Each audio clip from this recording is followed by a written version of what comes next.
اور وہ خدا تعالیٰ نے سب کچھ بیکار پیدا نہیں کیا. اگر سب کچھ اتنا ہی ہو جتنا دنیا میں ہے تو اس کا مطلب یہ ہے کہ انسان جتنا چاہے کسی کو ظلم کر لے, جتنا بڑا چالاک ہوگا اتنا ہی زیادہ وہ خود غرض ہو, اتنا ہی زیادہ وہ اپنے اور اپنے پیاروں کے لیے بات چیزیں اکٹھی کرے, اور دنیا چاہے بھوکی مرے, دنیا چاہے عذاب میں مبتلا رہے, اس کو کوئی پرواہ نہ ہو. اس کا مطلب تو یہ ہے کہ مرکے میں مٹی ہو جانا ہے, اس کو کیا فرق پڑتا ہے کیا ہوگا. تو اگر ان کی اسکیم آف تھنگس کو مان لیا جائے تو پھر اس دنیا میں کوئی امن کی ضمانت نہیں ہے. پھر اس کا لازمی نتیجہ یہ نکلتا ہے کہ ہر طاقتور ہر دوسرے کمزور پر ظلم کرے اور اپنے لیے سب کچھ لے لے, کیونکہ ایک دفعہ اس نے لینا ہے. اس زندگی میں جو چاہے کر دے, نہ پوچھ گچھ نہ کوئی حساب کتاب, اور ایک دفعہ جو غالب آ جائے وہ غالب کر کے عیش و عشرت کر کے دنیا سے رخصت ہوگا, کون اس کو پوچھے گا. تو یہ دو فلسفے الگ الگ ہیں, بد مقابل ہیں ایک دوسرے. ایک فلسفہ ایسا ہے جو لازماً انسان کو ظلم پر مزید آمادہ کرے گا, اور اس کے نتیجے میں اس دنیا میں بھی ان کا اکثرینہ ہونا ثابت ہو جائے گا. یہ وہ طریقے بحث ہے جس میں آپ ان کو ہرا سکتے ہیں. میں آخرت سے ڈرا کر نہیں, کیونکہ قرآن کریم نے ہمیں پہلے فرما دیا ہے آخرت کا تو انکار کر دیں گے. یہ کہیں گے کس نے خدا سے ملنا ہے, سوال ہی نہیں کر رہا, پاگلوں والی بات. لیکن جب ان کے اس فلسفے پر آپ اس کا تجزیہ کر کے اس کے طبی نتیجے ان کے سامنے پیش کریں تو یہ بات ثابت ہو سکتی ہے کہ یہ اکثرین اعمال ہیں. وہ لوگ جن کے اعمال دنیا کو جنت بنانے کے لیے بار بار جہنم بنائیں اور پھر خود یہ لوگ سزا پائیں, وہ کیسے کہہ سکتے ہیں کہ ہم زیادہ نجات یافتہ ہیں, ہم زیادہ ترقی یافتہ ہیں. پچھلی جو 2 جنگیں ہو چکی ہیں ان کا تجزیہ کر کے دیکھیں. ان لوگوں کی آخرت سے بے خوفی اور خود غرضی کے نتیجے میں یہ جنگیں واقع ہوئی, اور خود ان لوگوں نے ایک دوسرے پر اتنے مظالم توڑے ہیں کہ ان کے ذکر سے بھی انسان کے رونگٹے کھڑے ہوئے. ساری تہذیب کا پارا پارا ہو گیا, اور تہذیب کے نام پر جو ترقیاں کی تھیں وہ ساری انہوں نے قلعدم کر دی. تو آئندہ بھی یہی ہوگا. اس لیے آپ ان سے جب گفتگو کریں تو اس میدان میں کریں, اکثرین اعمال والے میدان میں. ان سے کہو تمہارے اعمال نے تمہیں پہلے ہی کیا دیا تھا, ہر ترقی کے بعد تمہارے لیے اسی ترقی میں سے جہنم پیدا ہوئی ہے. تمہارے گھر ٹوٹ رہے ہیں, تم عیش و عشرت میں گزار اتنی ترقیاں کر چکے ہو, جرم بڑھ رہے ہیں, رشوتیں بڑھ رہی ہیں, بدیانتی بڑھ رہی ہے, اور امن اٹھتا جا رہا ہے تمہارے گھروں کا. سنگل پیرنٹ بچے زیادہ ہو رہے ہیں, چھوٹے بچوں میں مظالم ہو رہے ہیں. یہ بھی تو ہے ہماری حالت جس کو تکڑی کے ایک پلے میں ڈال کے دیکھو. تو یہ وہ پہلو ہے جس پر آپ ان سے گفتگو کر سکتے ہیں. میرے پاس زیادہ تفصیل سے گفتگو کا وقت نہیں, لیکن اشارے میں نے کر دیے ہیں. جو قرآن کریم نے بات کھول دی ہے اس میں ہمارے لیے ساری حکمتیں ہم پر واضح فرما دی گئی ہیں. بالآخر ان کے اعمال بے نتیجہ ہوں گے یا ان کے لیے منفی نتیجے پیدا کریں گے, اور ان کی ترقی ان کو کوئی فائدہ نہیں پہنچا سکے گی. سمجھ گئے؟ آئیے اگلا سوال چھوٹا سا بچہ کر رہا ہے. ہاں کیا بات ہے بیٹا؟ میں نے پوچھنا تھا کہ ان کے نماز کس کے لیے پڑھتے ہیں؟ کس کے لیے؟ نماز کے 2 پہلو ہیں. ایک تو اپنے لیے پڑھتے ہیں تاکہ ہمیں فائدہ پہنچے, اور خدا کے سامنے پڑھتے ہیں, خدا سے باتیں کرتے ہیں, اس کے حضور جھکتے ہیں. تو ایک پڑھنے والا ہے, ایک وہ جس کی خاطر پڑھی جاتی ہے. لیکن فائدہ خدا کو نہیں ہوتا, فائدہ پڑھنے والے کو ہوتا ہے. سمجھے؟ نماز کے نتیجے میں اس کی اصلاح ہو رہی ہوتی ہے, وہ ایک اچھا آدمی بن رہا ہوتا ہے. اس لیے فائدہ تو اس کو ہی پہنچتا ہے نا, فائدہ تو اللہ کو کوئی نہیں پہنچتا. اس پہلو سے اپنے خاطر پڑھتے ہیں. یہ بات آپ کے لیے مشکل ہے, آپ نے پوچھی کیوں ہے؟ کسی نے پڑھائی ہے آپ کو؟ پھر کیوں خیال آیا آپ کو؟ کیونکہ میرے جواب تو آپ کو سمجھ نہیں آ رہا، آپ کی آنکھیں اسی طرح بجھی ہوئی ہیں. بیٹھ جائیں جزاک اللہ.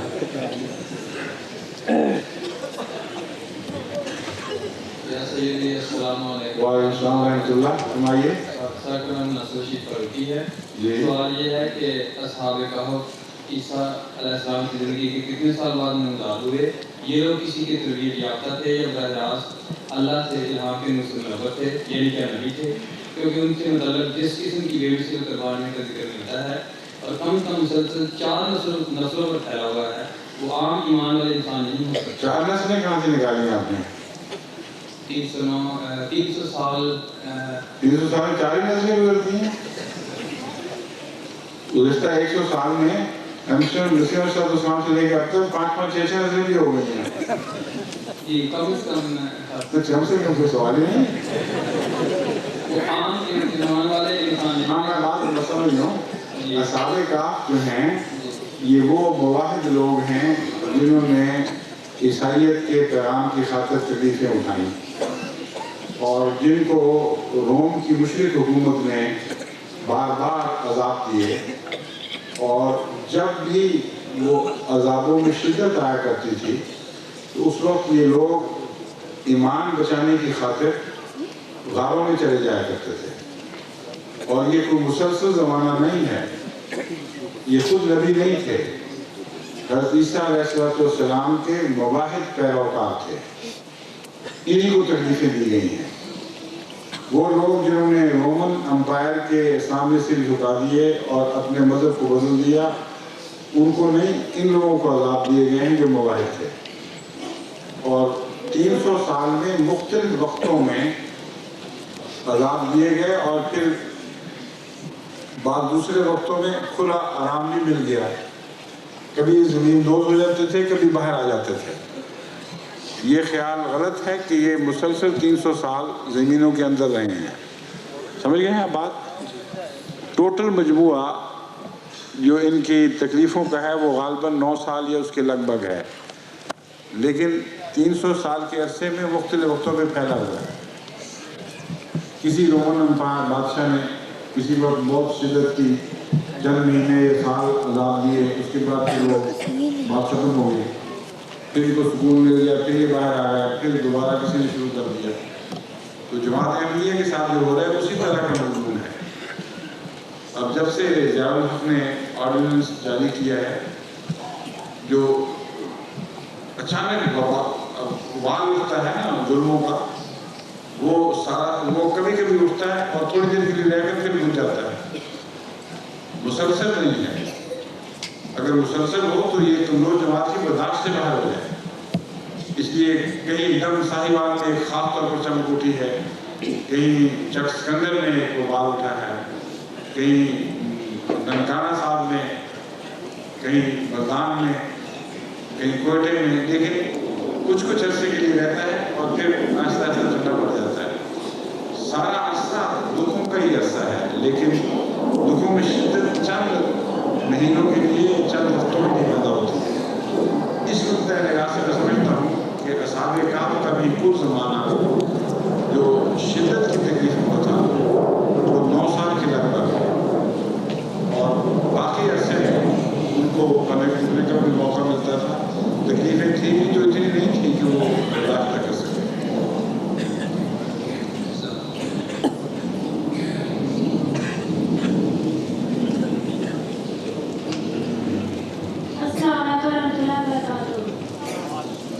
وعلیکم السلام ورحمۃ اللہ وبرکاتہ. حضور میں آپ سے یہ سوال پوچھنا چاہتا ہوں جی کہ بعض لوگ ایسے ہیں احمدی کہ جو تاش کھیلتے ہیں، کیا تاش کھیل سکتے ہیں احمدی؟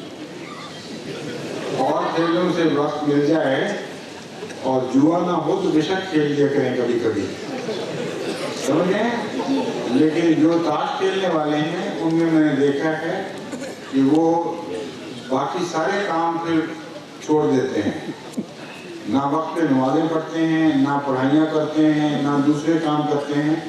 جو عادی بن جائے تاش کے وہ تو نہایت ذلیل لت ہے. ایسے لوگ میں دیکھے ہیں جو کہ باقاعدہ اڈے بناتے ہیں دن رات تاشوں میں لگے ہوئے، اس لیے یہ ناپسندیدہ بات ہے۔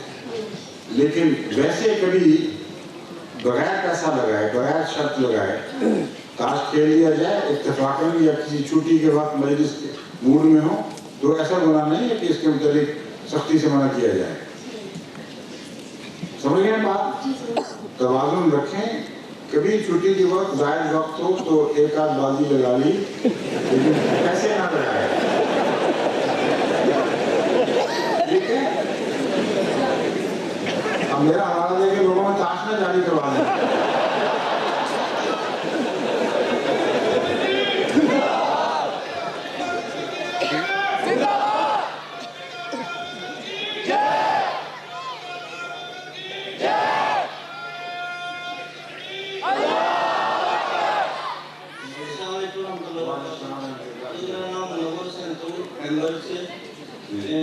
سوال ہے کہ دنیا بھر کے سائنسدان اس امر پر متفق ہیں کہ سورج اپنی جگہ پر ثابت ہے اور دوسرے تمام سیارے اس کے گرد گھوم رہے ہیں، جبکہ قرآن کریم میں تمام سیارے جی ٹھیک ہے، جبکہ قرآن کریم میں یہ کس نے کون متفق ہے اس بات پر کہ سورج کھڑا ہے؟ سائنس کو موجود یہی کہتے ہیں، جو سائنس میں نے پڑھی وہ تو ٹھیک ہے، آپ نے کون سی پڑھی ہے؟ ساری کائنات گھوم رہی ہے، کائنات میں ایک بھی ستارہ، ایک بھی سیارہ کھڑا نہیں ہے، سورج اپنے تمام سیاروں سے بھی گھوم رہا ہے۔ میرا سوال حل ہو گیا۔ اور قرآن کریم اور قرآن کریم سے بات ہے کل فی فلک یسبحون، ہر ایک جیزوی صورت میں گھوم رہا ہے، اور یہ ثابت شدہ حقیقت ہے۔ جزاکم اللہ۔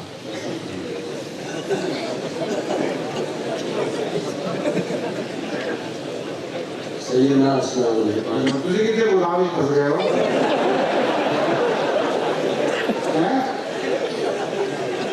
مجھے اس کو غلامتی ہے، لیکن جو پوچھنا چاہتا ہوں وہ ساری جماعت کے لیے۔ اچھا جزاک اللہ، فرمائیے۔ سیدنا مسلم موعود رضی اللہ تعالیٰ عنہ فرماتے ہیں مقصود میرا حل ہو جائے اگر مل جائیں مجھے دیوانے۔ یہ کہاں فرمایا؟ میں نے اتنی کبھی پڑھائی یہ مقصود میرا حل ہو جائے، یہ دکھائیں مجھے، کہیں نہیں دکھاؤ۔ حضرت مسلم بہت اچھا والا شعر کہہ لیا کرتے تھے، اس میں تو وزن ہی کوئی نہیں۔ وہ ہے مقصود میرا پورا ہو اگر حل ہو جائے، نہیں ہے، سمجھ گیا نا؟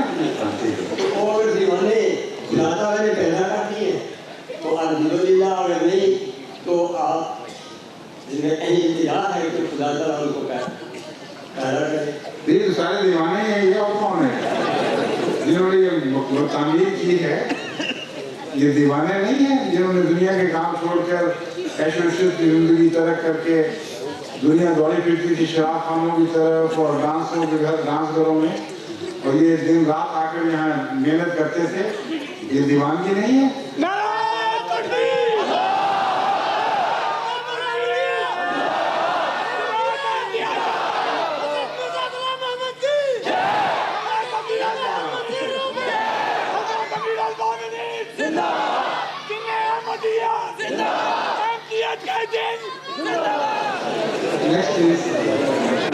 السلام علیکم۔ جو میرا ایک سوال ہے کہ قرآن کریم میں آیا ہے کہ سیماہم فی وجوہہم من اثر السجود، ٹھیک ہے، تو اس کے تو ظاہری معنی ہے، اس کے علاوہ بھی کوئی جگہ ہے؟ ظاہری معنی کیا ہیں؟ ان کے پیشانیوں پر، پیشانیاں کہاں ہیں؟ پیشانیاں کہاں لکھا ہوا ہے؟ اثر وجوہہم، ان کے چہروں پر۔ ہاں تو پیشانیوں میں نہیں لکھا ہوا ہے، وہ جو گٹا بنائے ہوئے لوگوں نے وہ ہے ہی نہیں۔ آپ کے دماغ میں یہ ہے کہ ظاہری طور پر تو یہ ہے کہ جو سجدہ کرنے والے کی گٹا پڑ جاتا ہے کالا سا، یہ وہ مراد ہے۔ یہ تو مولویوں نے بات بنائی ہوئی ہے، کوئی گٹے والی بات ہے ہی نہیں اس میں۔ کی وجوہ ہے ان کی پرسنالٹی میں، ان کے چہروں میں، ان کی شخصیت میں، ان کی علامتیں ظاہر ہوتی ہیں۔